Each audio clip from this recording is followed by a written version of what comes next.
जिन्दगीमा केही छ त छैन नि। यसरी बस्छु टक्क लाएर अर्कालाई बिथलो बाँडो चाहिए नचाहिए गफ गरौँ, काम केही छैन। अनि यसो सोच्छु आज के गर्ने होला, आज कुन मुडमा छ, मुड अनुसार टक्क लाएर अल्छी लाएर गीत गाइयो। कस्तो खालको गीत होइन, बितेका ती पलहरू सम्झेर म किन खुसी छु, आखिर सार्यौ मलाई किन, यही नै तिमीलाई म सोध्दैछु भन्ने गर्थ्यौ तिमी मलाई। माया बिना जीवन चल्दैन, मायामा सानो ठुलो जात केही पनि हुँदैन, आखिर सार्यौ मलाई किन, यही नै तिमीलाई म सोच्दैछु। यस्तो गीत गाएँ बस्छु। आज चाहिँ म के भन्न चाहन्छु भने आजकलको केटाकेटीहरूलाई, तिमीहरूले मैले यस्तो गरेँ त्यस्तो गरेँ, यो भयो त्यो भयो, म यो बिना बाँच्न सक्दिनँ, मेरो लागि संसारै, तिमीहरूले यस्तो भन्न मिल्दैन। तिमीहरूको र हाम्रो उमेरको ग्याप कति छ थाहा छ? जम्मा 8-10 वर्षको।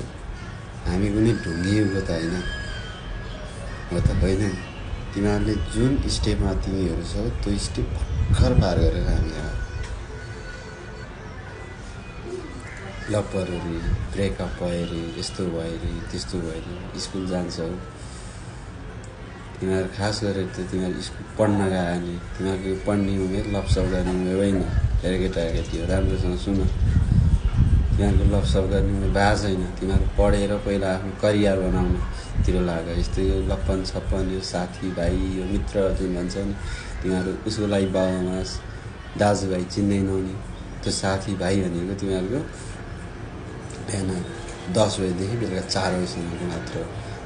पछि 12 क्लियर भइसकेपछि अब आफ्नो ठाउँमा सेटल हुन्छन् होला। त्यो स्कुलमा पढ्ने, तिमीहरूसँग पढ्ने त्यो ब्याजको कोही 1-2 जना मुस्किलले होला, तर आफ्नो लाइफमा व्यस्त हुन्छन्, साथी हुँदैन। साथी कतिखेरको त्यो साथी हुन्छ भने जब स्ट्रगल गरेर जिन्दगीमा के गर्छ भने अफिस सँगै जाइरहन्छ नि, सँगै एउटै अफिसमा काम गर्छन्, त्यो चाहिँ लङ लाइफ हुन्छ, सधैँभरि हुन्छ। 5 जना हुन्छ त्यस्तो खालको साथी। अहिले भनेको यो साथी यो बिना बाँच्न सक्दिनँ, म मर्छु, यस्तो त्यस्तो, यो केही पनि होइन। यो भनेको छेडीको जिन्दगी धेरै लामो छ, तिमीहरूले सङ्घर्ष धेरै गर्नुपर्ने छ। अहिले नै जिन्दगीमा हरेस खाने यस्तो त्यस्तो चल्दैन। के देखेका छौ तिमीहरूले जिन्दगी, के भोगेका छौ अहिलेदेखि यस्तो भन्नलाई? तिमीहरूलाई कसैले केही भनेको छैन नि। सबैजना विद्यार्थी स्टुडेन्टहरू त्यस्तो नहोला, तर कोहीहरू केटाकेटीहरू मैले देखेको छु नि यस्तो त्यस्तो। हामी पनि त्यही नै पार गरे। तिमीहरूले अहिले जस्तो जस्तो भोगिरहेको नि त्यस्तै। आजकल त मोबाइल फोनको जमाना आयो। हाम्रो जमाना मोबाइल फोन थिएन, भयो भने हामीलाई दिँदैन। हामीलाई टिभी पनि हेर्नु दिँदैन। हाम्रो रुममा हेर्न गयो भने किताब बाहेक केही पनि हुँदैन थियो। बिहानै पढ्ने, बेलुकै पढ्ने, चाहे विषयगत होस् चाहे नहोस्, जेसुकै पढ्न मन लागेपछि पढ्न पाइयो। तर मोबाइल चलाउनु ठ्याङ गेम हान्ने यस्तो त्यस्तो थिएन। हाम्रो त चिठीको जमाना। 8-10 वर्षको फेरि हामी टक्क लाएर कसैलाई केही लेख्नु पऱ्यो भने चिठी लेख्ने। तर हामी त चिठी पनि लेख्दैन थियौँ। कसैले लेखिहाल्यो भने हामी कस्तो खालको चिठी लेख्थ्यौँ भने त्यसमा कुरै छोड्ने। 2-4 जनाले त अब यो भिडियो हेर्ने क्रममा अब यो आज भिडियो बनाइन्छ, पोल खोल्न लाग्यो मेरो भन्दा नि होइन। उनीहरूले चिठी लेखेर हामीलाई पठाउँदाखेरि हामी के भनेर लेखेर पठाउँछौँ र उसले कस्तो खालको जवाब दिन्छ। लभ लेटर यस्तो हुँदैन नि, यो त सन्यासी बाबाहरूले लेख्छन्। यस्तो त कसरी लभ लेटर लेखाउनु पर्छ म तिमीलाई सिकाउँछु भनेदेखि हामीले नजानेर नलेखे होइन नि त। हामी लेख्न नचाहेर नलेखेको कि त्यो जिन्दगी होइन त हुँदै हुँदैन भने हामीलाई थाहा छ किन लेख्नु त बेकार टाइम वेस्ट पास्ट बेकारको टेन्सन मात्र हो अब इग्नोर गरेर साध्य छैन जवाफ त दिनु पर्यो कस्तो खालको जवाफ उसले त्यस्तै खालको जवाफ दिइसक्यो त अब फेरि त सङ्गतै गर्दैन नि त त्यस्तो खालको लाइफ भनेको एकदम चिल हुनुपर्छ अहिले मुरिङ पाएको छ नि 3 पात लपन सपना पर्ने रे यस्तो रे त्यस्तो रे माया रे साया रे यो माया साया होइन 2 दिनको घाम छाया हो जिन्दगी कहाँ गएर टुङ्गियो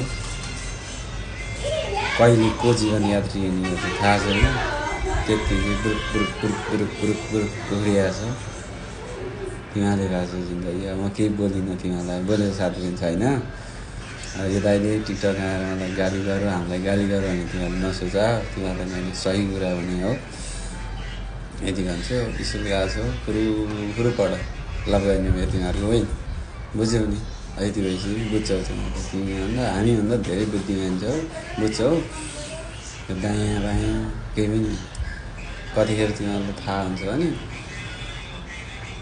टक्क तिमीहरूको हातमा व्यवहार पर्छ नि नभए अब घरमा कोही पनि गरी मान्छे हुँदैन तिमीहरूको थाब्लोमा जब व्यवहार गर्छ अनि त्यतिखेर तिमीहरू धुरो सम्झिन्छ मैले जिन्दगीमा यतिसम्म गल्ती गरेको थिएँ यस्तो गरेँ मैले त्यो बेला टाइम पास नगरेर मैले आफ्नो करियरलाई फोकस गरेर है आज मैले यो दिन देख्न पाउँदिनँ थिएँ यस्तो दिन देख्नु पर्दैन थियो मेरो जिन्दगी छुट्टै हुन्थ्यो म आज कहाँ हुन्थेँ भन्ने सोच तिमीहरू त्यतिखेर आउँछ अहिले आउँदैन अहिले तिमीहरू मतलबै छैन